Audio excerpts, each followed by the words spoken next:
Hello guys, আবার একটা ছোট্ট ভিডিও নিয়ে চলে আসলাম তোমাদের সামনে।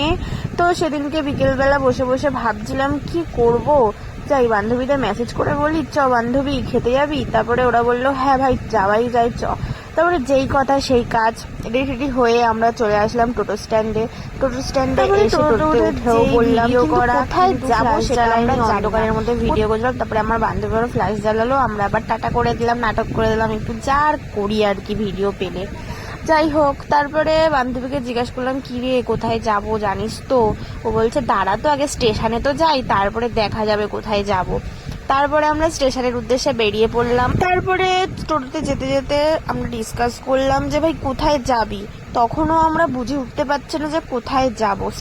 আমাদের স্টেশনেও এখানেও অনেক ভালো ভালো রেস্টুরেন্ট আছে, কিন্তু আমরা কয়েকটা রেস্টুরেন্টে গেছিলাম, আরও রয়েছে, কিন্তু এখানে মানে একটু দূরে কোথায় যাব, তাই জন্য বলছিলাম কোথায় যাবি বল। তারপরে ভাবলাম যে চ ভাই সোদপুরেই যাই, সোদপুরেও তো অনেক রেস্টুরেন্ট রয়েছে, ওখানে গিয়ে দেখি কোনো রেস্টুরেন্টে যাব। তো স্টেশনে যাওয়ার পরে বান্ধবীর হাতে ক্যামেরাটা দিয়ে বলি কি বান্ধবী আমার একটা ভিডিও করে দে, আমি হাঁটবো সামনের দিকে, তুই একটু পেছন দিয়ে ভিডিওটা করে দে।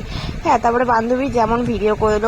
আসলে মেয়েরা যা করে আর কি, ক্যামেরা পেলে ন্যাকামো করা ছাড়া কিচ্ছু করতে পারে না। তারপরে টিকিট কেটে আমরা এবারে কোন প্ল্যাটফর্মে যাব সেটাই মানে দিক ওদিক তাকাচ্ছি।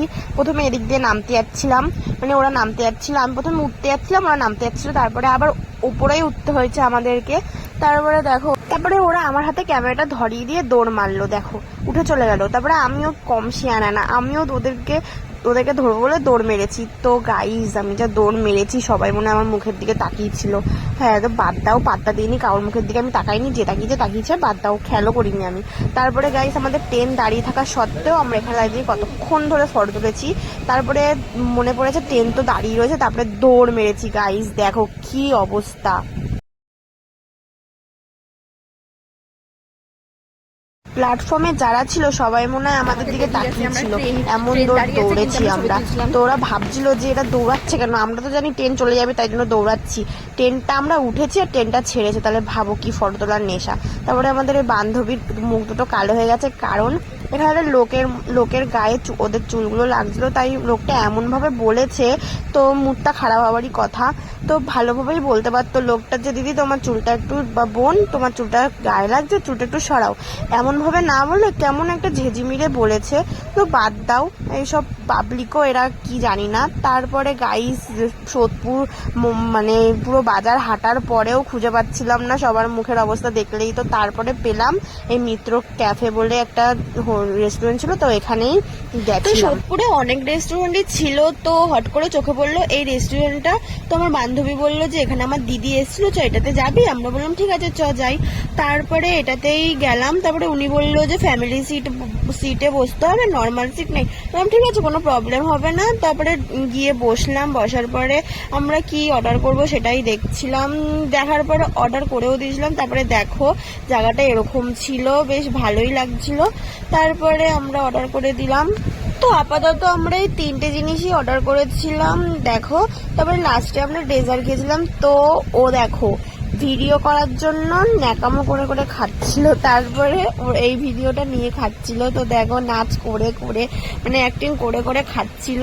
তারপরে আমরা খাওয়া দাওয়ার তারপরে হাত ধুয়ে এসে বসে তারপরে আমরা একটা ডেজার্ট অর্ডার করি। ডেজার্টটা খুবই সুন্দর ছিল, খেতে ইয়ামি ছিল। এত ঠান্ডা লেগেছে আমাদের, তাও আমরা ভুলে গেছিলাম যে আমাদের ঠান্ডা লেগেছে।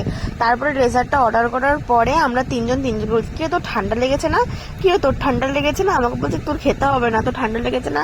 ভাই কিনেছি যখন খাবো, যা সত্যি তাই। তারপরে ও তো একটুও ছাড়েনি, পুরো চেটে ঢুকিয়ে পুরো খেয়েছে, ছাড়বেই না। বলেছে একটুও নষ্ট করা যাবে না, কিনেছি যখন পুরোটা শেষ করেই যাবো। একদম ঠিক আছে খা তুই। তারপরে দিয়ে দিয়েছিল মৌরি। তারপরে আমরা এই মৌরিটাও ছাড়িনি, মৌরি মানে যাওয়ার পরেও যাচ্ছি যখন, তখনও মৌরিটা খেয়ে যাব আমরা। তারপরে মৌরিটা দুবার করে খেয়েছি, পারলে আমরা হাতে করে নিয়ে আসি, এমন অবস্থা। তারপরে খাওয়ার পর লিপস্টিক উঠে গেছিলো বলে ওখানে আমরা লিপস্টিকও পরে নিচ্ছিলাম। ওরা দুজনে পড়েছে, আমি ভাবছিলাম লিপস্টিকও পরেছে, ওদেরকে তাকিয়েছিলাম আমি। যাই হোক তাকিয়েছিলাম, আমিও পড়েছি একটুখানি লাস্টে, সবার লাস্টে, ওটা ভিডিও করিনি, আমিও পরে নিয়েছি লিপস্টিক। পেমেন্ট করার পরে যাওয়ার আগেও আমরা ওই মৌরি ছাড়ছি না, দেখো মৌরি খাওয়ার চক্করে ফোন রেখে চলে আসছিল, দেখো আমাদের মুখে রিয়াকশন ছিল, ফোন রেখে চলে আসছিল। তারপরে বাইরে বেরিয়ে যাওয়ার পরে তো যাওয়ার পরে আমার শরীরটা এত খারাপ লাগছিল যে গাইস কি বলবো, এসির থেকে বেরোনোর পরে আমার মাথাটা এত ব্যথা করে যে কি বলবো। তারপরে বাসে উঠে পড়েছিলাম, যেহেতু বাস যাচ্ছিল সামনে থেকে, তো অটোতে না গিয়ে বাসেই উঠে পড়েছিলাম। তখন বসার জায়গা ছিল না বলে একজন করে বসে, তারপরে সামনে গিয়ে বসেছি। তারপরে আমার এত শরীর খারাপ করছিল, আমি তাকাতে পারছিলাম না। তারপরে বান্ধবীর কাঁধে মাথা দিয়ে আমি শুয়েই পড়েছিলাম। তারপরে গাইস এত ফাঁকা রাস্তায় এত জোরে বাসটা টেনেছে, আমি এই চক্করে উঠে বসে পড়ে আমি ভিডিও নিচ্ছিলাম। মানে এত জোরে, মানে কি বলবো, যা জোরে বাসটা চালিয়েছে মনে হচ্ছিল যে স্বর্গে চলে যাই না জানো।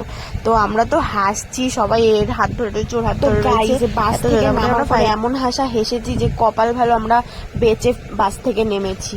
তারপরে চিড়িয়া মোড়ে নেমে তো আবার এই করার পরেও আমার বান্ধবীর জুতো ছিঁড়ে যায়, এই জুতো ছিঁড়ে যাওয়া নিয়েই আমরা কেলিয়ে নিয়েছি, দাঁত কেলানোর।